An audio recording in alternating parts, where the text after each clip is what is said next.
కాంచి ఇంకా సినిమా ఎప్పుడెప్పుడు వస్తుందని వెయిటింగ్ అంతే. ఏదో సెప్టెంబర్లో వస్తుందంట, చూద్దాము. ఓకే, సెప్టెంబర్ 25 రాని వచ్చిన తర్వాత ఈసారి మాత్రం ఈ సినిమాని ఇండస్ట్రీ హిట్ సినిమా చేసి కొట్టి చూపిస్తాం అంతే. ఈ సినిమాని ఇండస్ట్రీ హిట్ చేసి చూపిస్తాం. ఎవడో ఇలాంటి వాళ్ళు కూడా మొన్న ఈ మధ్య ఏమన్నారంటే హరిహర వీరమల్లు సినిమా చూసి ఎదవలందరూ కామెంట్లు బాగలేదని.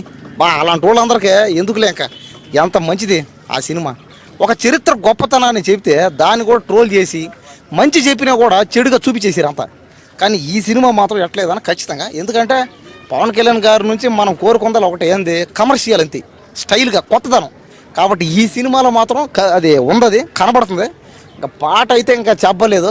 ఇంకా సినిమా రాని ఈ సినిమా వచ్చిందంటే మాత్రం ఖచ్చితంగా జనాలందరికీ ఇంకా ఫ్యాన్స్ అందరికి పండగ అంతే. ఇంకా ఊగిపోతారు అట్టి. అంటే ఇప్పుడు బయట చెప్పేది ఏంటంటే ట్రెండ్ నడుస్తుంది కదా ఇప్పుడు ప్రెసెంట్ 1000 కోట్లని 500 కోట్లని ఎంతవరకు కలెక్ట్ చేయొచ్చు అంటారు? ఇండస్ట్రీ రికార్డ్స్ అంతా బ్రేక్ చేస్తుంది అంటారా? టాప్ మూవీ అయింది అంటారా?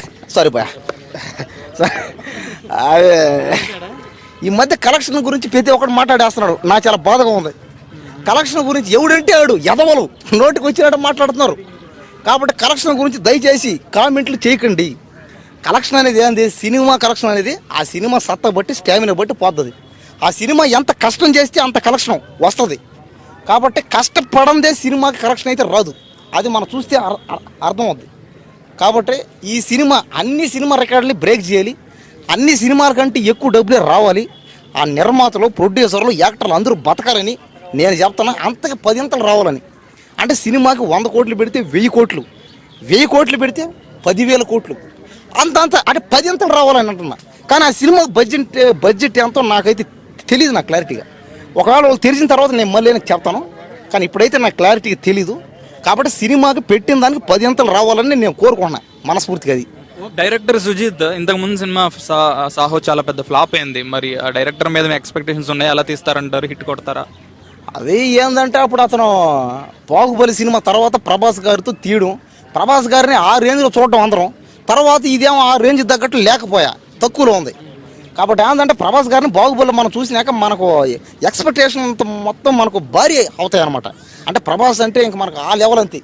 కానీ ఏంటంటే ఈ బడ్జెట్ ప్రాబ్లం, ఈ సినిమా తీయడం కూడా కాస్త అతను ఎక్స్పీరియన్స్ కూడా తక్కువ ఉంది. ఆ director experience. Hi bro. OG song release అయింది ఈరోజు, ఎలా ఉంది? తమన్నా అడిచాడా? అవును బ్రో, 2:30కి నేను చూశాను. సినిమా చాలా బాగుంది బ్రో. కింగ్డమ్ అసలు ఆ సినిమాని మనము ఒక మాటలో చెప్పుకోలేము. నా హ్యాంగర్ ఉంటుంది షర్టు. కింగ్డమ్ సినిమా పక్కా హిట్, అసలు మామూలుగా లేదు బ్రో కింగ్డమ్. ఓకే, మీరు రివర్స్లో చెప్తున్నారు. అయితే కింగ్డమ్ సినిమా ఎలా ఉంది? కింగ్డమ్ సినిమా చూసారా? ఆయన ఓజీ సాంగ్ వచ్చింది బ్రో, అసలు హైలైట్ ఉంది. ఓజీ సాంగ్ అసలు ఒక్కొక్క లిరిక్ ర్యాంప్ ఉంది బ్రో. అసలు ఓజీ గురించి మనం చెప్పుకోవాల్సిన అవసరమే లేనట్టుగా ఓజీ మీద ఒక మంచి హైప్ ఇచ్చింది ఆ సాంగ్ అయితే. హరిహర వీరమల్లు చూసారా? చాలా మంది బాగాలేదన్నారు, ఇక్కడ కొంతమంది బాగుందన్నారు. మీ ఒపీనియన్ అండి? ఏది నరసింహ అవతార మహానరసింహన అసలు ఆ సినిమా బ్రో, అసలు ఆ నరసింహస్వామి రూపం కానీ లేకుంటే వరాహస్వామి రూపం కానీ అది ఒక రేంజ్లో ఉన్న. మన అంటే మహావిష్ణువు ఆయన 10 రూపాయలు, ఆ రూపాయలను చూపించడం కోసం ఈ 2 రూపాయలు, ఇంకా ఈ 2 రూపాయలు చూపించారు. ఇప్పటికీ ఇంకొక 10 రూపాయలు, ఇంకో 8 రూపాయలు ఉన్నాయి. అవి ఇంకా 2037 వరకు అది ఒక యూనివర్సల్, అది కొనసాగుతూనే ఉంటుంది. ఇక మీరు హరిహర వీర గురించి అడిగారు, నాకు తెలుసు, నేను కావాలని చెప్పాను. హరిహర వీరమల్లు యాజ్ ఏ ఒక మంచి సినిమా బ్రో, దాన్ని కూడా చూడాల్సిన సినిమా. అది కొంచెం విఎఫ్ఎక్స్ పరంగా కొంచెం పోయింది, అది కొంచెం మిస్టేక్ని కవర్ చేశారు. అయితే ఎంతవరకైనా పవన్ కళ్యాణ్ గారు ఒకటే అంటే ఫస్ట్ హాఫ్ వరకే నటించారంట, సెకండ్ హాఫ్లో ఆయన లేరంట. డూప్ని పెట్టి ఆ తర్వాత ఇది చేశారని చెప్తున్నారు. అందుకని చెప్పేసి సినిమా కొంచెం మిస్టేక్ అవ్వడం జరిగింది. కానీ సినిమా స్టోరీ పరంగా కానీ లేకుంటే ఆయన యాక్టింగ్ పరంగా కానీ ఎక్కడ ప్రాబ్లమ్స్ ఏం లేవు, మిస్టేక్స్ ఏం లేవు. కొన్ని చోట్ల గడ్డం ఉన్నది, కొన్ని చోట్ల గడ్డం లేదు, అట్లా ఒక్కొక్క షాట్లో. అలాగే మన ఆయన పేరేంది, ఆయన వెనకాల ఇంకో యాక్టర్ ఉంటారు, మన బాహుబలి కూడా చేసినారు కదా, పందివీరుడు అని చెప్పేసి, ఆయన సుబ్బరాజ్ గారు. ఆయనది కూడా ఒక షాట్లో ఇట్లా, ఆయనది ఒక షాట్లో కూడా ఇట్లా కత్తి తిప్పినప్పుడేమో గడ్డం ఉండదు, తర్వాత కత్తి డౌన్ చేసేటప్పుడేమో గడ్డం ఉంటుంది. అలా అని చెప్పేసి కొన్ని షాట్లలో మిస్టేక్లు ఉన్నాయి. ఆ మిస్టేక్లని కాకుండా ఒక సినిమాని స్టోరీ పరంగా చూస్తే సినిమా కూడా చాలా మంచిగా అర్థమవుతుంది. సో వీరమల్లుతో పోయింది, ఓజీతో కొడతారంటారు గట్టిగా? వీరమల్లుతో పోయిందని నేను చెప్పను బ్రో, వీరమల్లుతో అసలు పోలేదు. యాజ్ పర్ స్టోరీ పరంగా కానీ సినిమా పరంగా కానీ అసలు సినిమా మనము తక్కువగా ఏం చూడాల్సిన అవసరం లేదు. కాకపోతే సినిమా కొంచెం విఎఫ్ఎక్స్లో పోయింది, సరే పోయింది, ఎట్లా పోయింది అనుకోవాలి. కానీ ఓజీతో మాత్రం ర్యాంప్ ఆడిస్తారు. ఎందుకంటే అజిత్ అన్న యాజ్ పర్ ఒక పవన్ కళ్యాణ్ ఫ్యాన్, ఆయన సుజిత్ అన్న ఆయన కూడా ఒక పవన్ కళ్యాణ్ ఫ్యాన్, ఒక ఫ్యాన్ బాయ్ మూమెంట్తో తీస్తున్నాడు ఈ సినిమాని. అలాగే పవన్ కళ్యాణ్ గారు అసలుకే మెంటల్ ఎక్కిపోయి ఉన్నారు, సినిమా కొంచెం ఇబ్బంది పడ్డారని చెప్పేసి ఈ సుజిత్ అన్న ఒక మెంటలోడు, పవన్ కళ్యాణ్ సార్ ఒక మెంటలోడు, ఇద్దరు మెంటలోళ్ళు కలిసి టెడ్డీ అన్నకి వచ్చి చెప్పారు, మన తమన్నకు వచ్చి చెప్పారు. ఆయన మాస్ మెంటలోడు, ఆయన ఆ డ్రమ్ములు కొట్టుకుంటూ అందరినీ మెంటలెక్కి ఇచ్చేస్తాడు. ఇది అయితే ఖచ్చితంగా ఉర్రా మాస్ సినిమా చూసి అందరికి మెంటలెక్కిపోవాలి, అంత హైలైట్ ఉంటుంది సినిమా. మీరు ఇందాక సరదా ఒక క్వశ్చన్ అడిగితే ఇంకొక రివర్స్లో చెప్పారు కదా, అలానే సుజిత్ కావాలని అజిత్ అన్నారేమో అనుకున్నాను. Okay, Sujeeth cinema last cinema సరిగా ఆడలేదు కదా సాహో, మరి ఇది బాగా తీస్తారంటారా, ఏంటి ఎక్స్పెక్టేషన్? యాక్చువల్గా సాహో ఆడలేదు అంటే దాని మీద మనం పెట్టుకున్న ఎక్స్పెక్టేషన్ వేరు, ఇక్కడ వచ్చిన ఎక్స్పెక్టేషన్ ఇంత పెట్టుకుంటే అది అంత వచ్చింది, కానీ దాన్ని ఎవరు అర్థం చేసుకోలేకపోయారు. నువ్వు 10% పెట్టుకుంటే అక్కడ 25% వచ్చింది నీకు ఎక్స్పెక్టేషన్, దానివల్ల నీకు అర్థం కాలేదు. కానీ సాహో కూడా చాలా మంచి సినిమా బ్రో. సుజిత్ అన్నది రన్ రాజారన్ కానీ సాహో కానీ ఆయనకి సెకండ్ సినిమానే అంత బడ్జెట్ తోటి అంత హైక్ ఎక్కించే సినిమాని ఇచ్చారంటే అసలు చూసుకోవాలి అతని దగ్గర ఎట్లాంటి టాలెంట్ ఉంది ఏందని చెప్పేసి. అది సినిమా కూడా ఒక ర్యాంపేజ్లో సాహో కూడా చాలా మంచి సినిమా. అసలు సినిమా కూడా అది ఒక లెవెల్లో ఉండాల్సిన సినిమానే, కానీ కొంచెం మన వాళ్ళకి కొంచెం అర్థం కాక తొక్కేశారు. కానీ ఓజీకి అలా కాదు బ్రో, ఎందుకంటే ఆ సినిమా తర్వాత చాలా సినిమాటిక్ యూనివర్స్లో చాలా మంచి మంచి సినిమాలు వచ్చాయి, చాలా మంచి మంచి వెబ్ సిరీస్ చూస్తున్నారు. అలాగే ఈ మధ్య బయట దేశాలు అంటే హాలీవుడ్ మూవీస్ కూడా చాలా అలవాటు పడ్డారు జనాలు. దానివల్ల ఈ ఓజీ లాంటి సినిమాకి ఎట్లాంటి ప్రాబ్లం ఉండదు. అలాగే ఓజీ సినిమా కూడా మంచి హిట్ అయ్యే అవకాశాలు ఎక్కువ ఉంటాయి, మంచి కలెక్షను, ఆ సినిమాకి తగ్గ బడ్జెట్కి తగ్గ కలెక్షన్ కూడా వచ్చే అవకాశాలు ఎక్కువగా ఉన్నాయి. తమన్ మ్యూజిక్ గురించి మనకు తెలుసు, థియేటర్లు దద్దరిల్లు పోతుంటాయి, అఖండ సినిమాకి చూసాము. ఆ రేంజ్లో బీజిఎం ఎక్స్పెక్ట్ చేయొచ్చా? అసలు ఫస్ట్ సాంగ్ ఎలా ఉంది, విజువల్స్ ఎలా ఉన్నాయి? అంటే చెప్పుకోదగ్గది ఏంటంటే భయ్యా, తమన్ గారి గురించి మనం కొత్తగా మాట్లాడుకోవాల్సిన అవసరం లేదు. అప్పట్లో అలా వైకుంఠపురంలో, తర్వాత అఖండ, ఇప్పుడు ఓజీ, ఇవన్నీ నెత్తురు కుమరిగిన అగ్నిచీత, అది అట్లాంటి ఒక లిరిక్, అది ఆయనకే లేదు, ఒక ఆయన్ని మనం వర్ణించడం కోసం చెప్తున్నాను. అట్లాంటివి ఆయనకే పాసిబుల్ అవుతాయి, అంటే ఆయనకి వేరే వాళ్ళకి కావని కాదు. ఇట్లాంటివి ఈ బేస్ ఇవ్వడం తమనన్న, ఆ తర్వాత అనిరుద్ధు, ఆ తర్వాత డిఎస్పి గారు, అట్లా చాలామంది ఉన్నారు. కానీ ఎవరి పాయింట్ ఆఫ్ వ్యూలో వాళ్ళు, డిఎస్పి గారు చూడండి లవ్ సాంగ్స్ ఇస్తారు, ఒక రేంజ్లో ఇస్తారు. ఇక మన అనిరుద్ధ్ వచ్చేసి బ్యాక్గ్రౌండ్ మ్యూజిక్ ర్యాంప్ ఇస్తాడు. అట్లా తమనన్న ఆ బేస్ అనేది ఇస్తాడు. దానివల్ల ఏంటంటే సినిమా ఇంకా హైక్ ఇట్లా షేక్ అవుతాం, మనం చూస్తుంటే ఇట్లా షేక్ అవుతూ ఉంటాం. అఖండ చూసినప్పుడు కానీ, లేకుంటే డాకు మహారాజ్ చూసినప్పుడు కానీ ఇట్లా నాకు ఇప్పటికీ రింగ్టోన్ అదే డాకు మహారాజే. అంటే అట్లాంటివి చూస్తూ ఉంటాం, హైప్ ఎక్కిస్తూ ఉంటారు. ఆయన మ్యూజిక్తోనే సినిమాలు లేపుకొస్తాడు. సో ఇప్పుడు ఇది విజువల్స్ ఎలా ఉన్నాయి ఈ సాంగ్లో? కత్తి పట్టుకొని బైక్ మీద వెళ్తూ ఉండే సీన్ ఉంది, అదైతే చాలా హైలైట్ అయింది అంటున్నారు. విజువల్స్ మీకు ఎలా నచ్చాయి బ్రో? విజువల్స్ పరంగా చూసినా, విఎఫ్ఎక్స్ పరంగా చూసినా సినిమా అయితే ర్యాంప్ ఉంది బ్రో. నేను అంటే సినిమాని ఇంకా చూడలేదు, అంటే ఇంకా రాలేదు. చూడక ముందు మనం సినిమా గురించి చెప్పుకోవాల్సిన అవసరం లేదు. సాంగ్ పరంగా అయితే ఒక్కొక్క లిరిక్ని నువ్వు వింటే నీకు అర్థం కాదు. అది అక్కడ మ్యూజిక్ వింటూ, అక్కడ లిరిక్స్ వింటూ, అలాగే అక్కడ లిరిక్స్ పడుతున్నాయి దాని మీద, అవి చదివితే నీకు తర్వాత సాంగ్ నెత్తికెక్కుతుంది. అది గుర్తుపెట్టుకోండి. బీజిఎం గురించి చెప్పారు ఇందాక, అనిరుద్ధ్ బీజిఎం ఎలా ఉంది కింగ్డమ్ మూవీలో? బ్రో అసలు అనిరుద్ధ్ అన్న కింగ్డమ్ మూవీలో అసలు అన్న అంటేనే ఆ సాంగ్కి అసలు ఆ సాంగ్ అది ఇవ్వాల్సినది అది అసలు చెప్పుకోలేము బ్రో. ఏడుపు వచ్చేసింది బ్రో సాంగ్ వింటుంటే నిజంగా.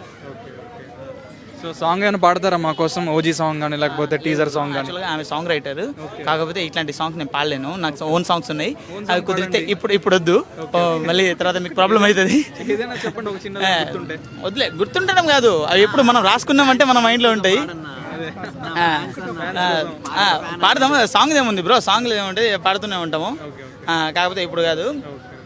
ఇప్పుడు ఏంటంటే, రాయని కథ నాదిలే, చదవని పుస్తకమునే, తీరని కల నాదిలే, కలలా వదిలేయకే ఓ కన్నీరే, ఉన్నీరై ఉన్నా నీ కోసం, కలలా వేచుంటానే నీదే నా ప్రాణం. అట్లా ఉంది. చాలా బాగుంది. పవన్ కళ్యాణ్ గారి పాలన ఎలా ఉందండి? అండ్ ఆయన సినిమాస్ కూడా రీసెంట్ హరిహర వీరమల్లో వచ్చింది, మీరు చూసారా? అది అంతగా రెస్పాన్స్ రాలేదు, రీచ్ అవ్వలేదని పబ్లిక్ టాక్ విన్నాము. అండ్ ఓజీ సాంగ్ కూడా వచ్చింది ఈరోజు, దానికైతే చాలా మంచి హైప్ అండ్ రీచ్ వచ్చిందని విన్నాము. సో వీటి గురించి మీరు ఏమంటారు ఓవరాల్గా పవన్ కళ్యాణ్ గారి పాలిటిక్స్ అండ్ మూవీస్ గురించి? రెండు విషయాలు. ఒక పర్సన్ని మనం ఒకే విధంగా చూడకూడదు. పొలిటికల్ పరంగా చూడాలి, యాక్టర్ పరంగా చూడాలి. పొలిటికల్ పరంగా హీస్ ప్రూవ్డ్, యాక్టర్ పరంగా ఈజ్ ఆల్రెడీ ప్రూవ్డ్. ఎందుకంటే కనీసం పట్టుమని 100 సినిమాలు కూడా తీయకుండా జస్ట్ ఒక 50-60 సినిమాలు తీసినా ఇంత ఫేమ్ ఎందుకు వచ్చింది? ఎందుకంటే హీజ్ అ డిఫరెంట్ యాక్టర్. ఆయనకంటే ఒక ఓన్ స్టైల్ ఉంది, ఆయన ఎవరిని కాపీ కొట్టడు.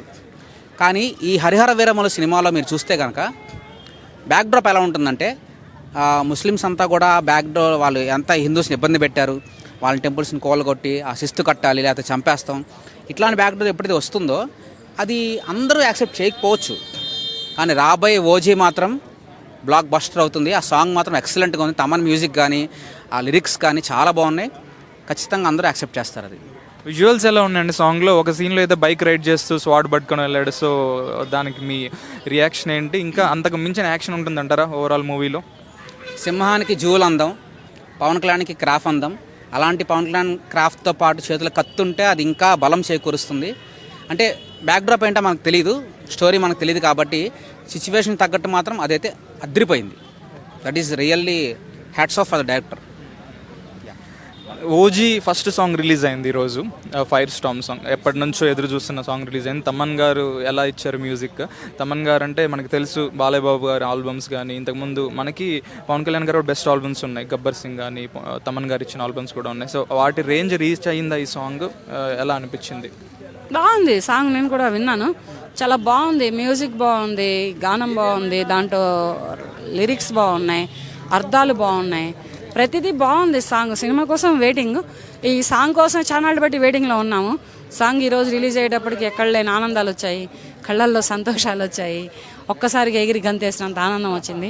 ఇప్పటికే ఆ ఒక సాంగ్కే ఇలా ఉన్నాము, ఒక ఆయన అభిమానులుగా, ఒక సినిమా అభిమానులుగా. అంటే ఇక సినిమా రిలీజ్ అయితే ఇంకెంత ఆనందాల కోలాహలాలు ఉంటాయో, ఎటువంటి సముద్రాలు అక్కడ సినిమా థియేటర్లలో ఉవ్వెత్తిన ఎగిసిపడతాయో కూడా ఒకసారి గెస్ట్ చేసుకుంటారు. చాలా బాగుంది. ఫ్యాన్స్ కూడా ఆల్రెడీ కొంచెం డిసప్పాయింట్మెంట్లో ఉన్నారు. హరిహర వీరమల్లు అంతగా వాళ్ళకి పెట్టుకున్న ఎక్స్పెక్టేషన్స్ రీచ్ కాకపోయేసరికి సో డిసప్పాయింట్మెంట్లో ఉన్నారు. మేబీ ఓజీ దాన్ని ఫుల్ఫిల్ చేస్తుంది అంటారు. Harihara Veeramallu super duper hit cinema. అది హిట్రాజికల్ సినిమా. దాన్ని చూడటం చేత కాలేదు, సినిమాను అర్థం చేసుకోవడం చేత కాలేదు. అతను అటు సైడ్ డిప్యూటీగా ప్రజల్లో మమేకం అవుతూ, అటు సైడ్ ప్రజలను చూసుకుంటూ, ఇటు సినిమాను చూసుకుంటూ, ఇంతటి రెండు వీటిలలో సఫర్ అయ్యి కష్టపడి సినిమా తీశాడంటే అతని సినిమాని చూడటం చేత కాలేదు. ఫస్ట్ ప్రజలకి మెయిన్ ఏంటంటే పొడుచుకున్నావా, కొట్టుకున్నావా, నరుకున్నావా, లేకపోతే ఒక అమ్మాయిని ప్రేమించామా, దాన్ని వాడుకున్నావా, వదిలేసామా, ఇటువంటి సినిమాలను అయితే లైక్ చేస్తుంది. కానీ ఈనాటి యువత అటువంటి హిస్టరాజికల్ మూవీలని లైక్ చేయట్లేదు. అది సరిగ్గా చూడటం చేత అవ్వాలి. సినిమా హరిహర వీరమల్లుని 100% ప్రజలకి చూడటం చేత కాలేదు, అర్థం చేసుకోవటం అంతకంటే చేత కాలేదు. థియేటర్కి వెళ్ళామా, 800 రూపాయలు పెట్టి టికెట్ నువ్వు ఎందుకు కొనుక్కున్నావా అర్థం చేసుకోకపోతే? నీ ఫ్యామిలీని తీసుకొని పోతే 4 మనుషులు పోతే 4000, అక్కడ స్నాక్స్ ఏంది అవేంది మొత్తం కలిసి 10,000 బొక్క. మరి ఈ 10,000 డబ్బులు పెట్టుకుని ఎందుకు వెళ్ళావు నువ్వు సినిమాని అర్థం చేసుకోని కాడికి? ఫ్రెండ్స్తో వెళ్ళు, ఫ్యామిలీతో వెళ్ళు, అమ్మా నాన్నలతో వెళ్ళు, ఎవరితోటైనా వెళ్ళు, 10,000 అయితే అయినాయి కదా నీకు.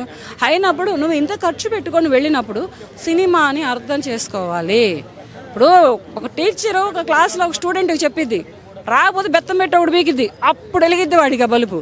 అలాగే కాలేజీకి వెళ్ళిన తర్వాత కాలేజీలో లెక్చరర్ ఒకటి చదువుతాడు, అక్కడ వెలిగిద్ది. అలాగే సినిమా థియేటర్లోకి వెళ్ళినప్పుడు ముందర మెంటల్ టెన్షన్స్ మొత్తం పక్కన పెట్టేసేసి పీస్ఫుల్గా ప్రశాంతంగా కూర్చొని సినిమాని అర్థం చేసుకుంటే హరిహర వీరమల్లు లాంటి సినిమా ఇంకొకటి ఏది ఉండదు. చాలా బాగుంది సినిమా, కాకపోతే అర్థం చేసుకోవడం చేత కాలేదు. ఇక ఓజీ కోసం నేను కూడా waiting. Thank you for your voice. Pawan Kalyan గారి రీసెంట్ సినిమా మాత్రం అంత బ్రహ్మాండంగా ఆడలేదు, హరిహర వీరమల్లు. దాని గురించి ఏమంటారు? మీరు చూసారా సినిమా ఎలా ఉంది? అండ్ ఓజీ కొత్త ట్రాక్ ఈరోజు రిలీజ్ అయిన సాంగ్, దాని గురించి ఏమంటారు? హరిహర వీరమల్లు అనే సినిమా ఒక హిస్టారికల్ మూవీ. అక్కడ రొమాన్సు సాంగ్స్ ఉండవు, వాస్తవంగా ఏదో ఆకట్టుకునే సన్నివేశాలు ఉండవు, ఒక కథ జరిగిపోతూ ఉంటుంది. కాబట్టి ఆ సినిమా కొంతమందికి ఇప్పుడున్న పరిస్థితుల్లో రుచించకపోవచ్చు. వాస్తవంగా బ్రహ్మాండమైన సినిమా హరిహర వీరమల్లు. ఎందుకు హిస్టారికల్ మూవీ, మన సాంప్రదాయాలని, సంస్కృతిని, మన వీటిలన్నిటిని ధ్వంసం చేసుకుంటూ వచ్చినప్పుడు అవతల అప్పట్లో మన నవాబుల పరిపాలన ఉన్నప్పుడు ఎలా ధ్వంసం చేసేశారు, బతకాలంటే జిజియా పన్ను కట్టాలి, హిందువుగా బతకాలంటే అనేటటువంటి కథతో అప్పుడు వాళ్ళు సాగించిన నిరంకుశత్వ పరిపాలనకు నిరసనగా ఈ కథ సాగుతుంది. కల్పిత కథ అయినప్పటికీ కూడా వాస్తవాలు చాలా ఉన్నాయి అందులో. ఒక దొంగగా ఉన్నటువంటి ఒక వ్యక్తి కోహినూరోద్ధరం సాధించాలనే సంకల్పంతో, ఒక రాజు సహకారంతో కోహినూరోద్ధరం సాధించాలని ఢిల్లీ బయలుదేరతాడు. ఢిల్లీకి ఆయనకున్నటువంటి కొన్ని అద్భుత శక్తుల వల్ల నువ్వు ఏ కారణం చేత నువ్వు ఎలా వచ్చావు అని చేసి తోటి సహచరులు అడగడం, ఆయన మన సంస్కృతి సాంప్రదాయాలను, మన ఋషులను, మన జ్ఞానాన్ని ఎవరికి అందకూడదు, అప్పుడున్న రాజులు నవాబులకే ఉండాలి జ్ఞానం మొత్తం అనేసి వాళ్ళందరినీ చంపేయాలా, వాళ్ళ నుంచి ఆ జ్ఞానం తీసేసుకుని చంపేయాలని చెప్పి గురువులను బంధిస్తే ఒకే ఒక్కడు ఉండిపోయాడు వీరమల్లి అనేవాడు. వాడిని వదిలేస్తే ఎలాంటి గురువులను 100 మంది తయారు చేస్తాడు, కాబట్టి వాడిని కూడా చంపేయాలా అనేసి ఆ నవాబు ప్రయత్నం చేయడం,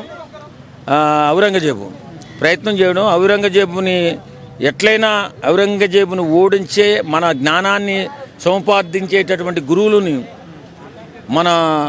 మనం కాపాడుకోవాలనే ఉద్దేశంతో సాగుతున్నటువంటి ఆ కథ ఒక అద్భుతమైన కథ. ఇప్పుడు హిస్టారికల్ మూవీ అది కొంతమందికి నచ్చుతుంది, కానీ ఈ సందర్భంగా వైఎస్ఆర్సీపీ పార్టీకి నమస్కారాలు తెలియజేయాలి. ఎందుకంటే ఫ్లాపు అని చెప్పి, అసలు ఫ్లాప్ ఎందుకు అయిందో అని చెప్పి ఎక్కువ జనాలు చూసినందువల్ల ఫ్లాపు అనే కొంతమంది అనుకుంటున్నారు. కానీ అద్భుతమైన రెవెన్యూ వచ్చి ఈవేళ నిర్మాత గారు బాగానే ఉన్నాడు. వాళ్ళు ఏం బాధపడడం అవసరం లేదు. వైఎస్ఆర్సీపీ వాళ్ళు ఖచ్చితంగా ఇలాంటి సినిమాలు రావాలా.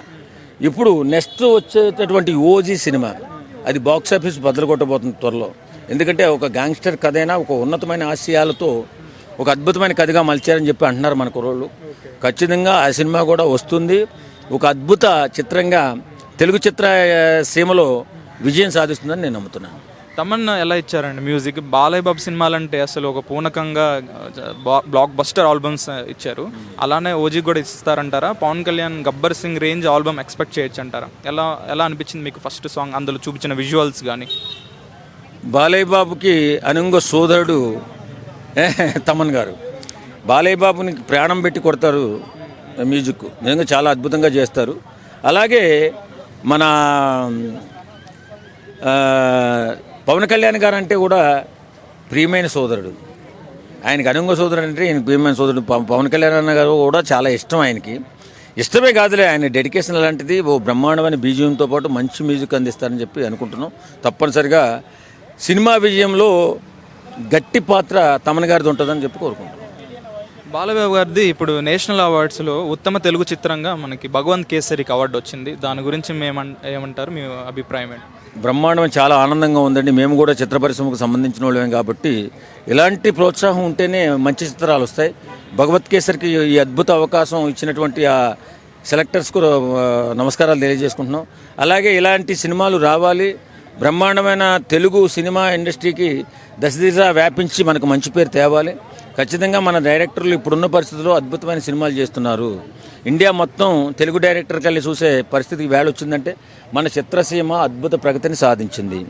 కాబట్టి ఆ విజయ పరంపరలో ఖచ్చితంగా ఇలాంటి అవార్డులు వస్తే ఇంకా కొంచెం ముందుకెళ్ళడానికి అవకాశం ఉంటుంది.